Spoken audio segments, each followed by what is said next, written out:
आज जस्टिस चांदीवाल साहेबांनी जो खुलासा केला आहे तो अत्यंत धक्कादायक आहे। त्यांनी स्पष्टपणे सांगितलं की अनिल देशमुख यांना कुठलीही क्लीन चिट त्यांनी दिलेली नाही आणि म्हणूनच मला असं वाटतं की चांदीवाल आयोग त्याचा रिपोर्ट उद्धवजीचं सरकार असतानाच आला, पण त्यांनी त्या रिपोर्टला हात देखील लावला नाही।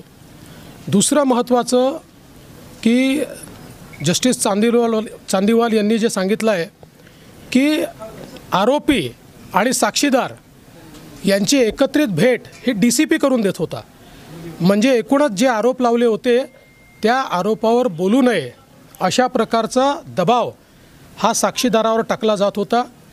त्यांनी बोलता बोलता हे सांगितलेलं आहे की अनेक पुरावे होते, मला ते दिसत होते, पण यांचं साटलोटं असल्यामुळे मला ते माझ्या रेकॉर्डवर घेता येत नव्हते।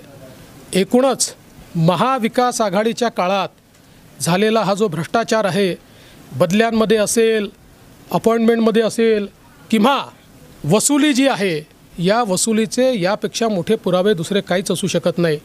आणि आता तर या गोष्टीचा अजून एक खुलासा होतो, तो जो काही मध्यंतरीच्या काळामध्ये सचिन वाझेने एक पत्र कोर्टाला पाठवलेलं आहे, त्या पत्रातच त्यांनी लिहिलं आहे की कशा प्रकारे त्यांच्यावर दबाव आणून जुन्या केसमधनं बाहेर येऊ देणार नाही, नवीन केसमध्ये फसवू वगैरे अशा गोष्टी सांगून कशा प्रकारे त्यांच्याकडनं चांदीवाल आयोगासमोर साक्ष त्यांनी देऊ नये, पुरावे देऊ नये म्हणून दबाव आणला।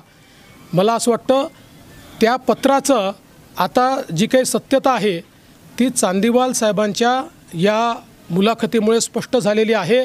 खरं म्हणजे हे प्रकरण भयानक गंभीर झालेलं आहे आणि प्रश्न एवढाच आहे की प्रकरण गृहमंत्र्यापुरतं मर्यादित आहे की ते सरकार त्याच्यामध्ये पूर्णपणे त्या काळची इन्व्हॉल्व आहे, हे देखील त्याची चौकशी आपल्याला करावी लागेल।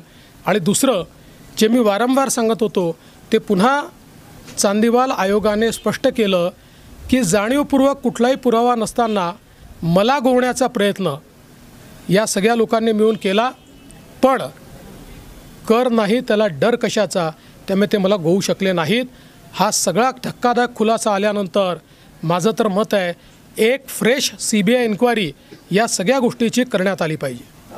अगर आप ये वीडियो YouTube पर देख रहे हैं तो हमारे चैनल को सब्सक्राइब कर बेल आइकन दबाएं और Facebook पर देख रहे हैं तो हमारे पेज को लाइक करें।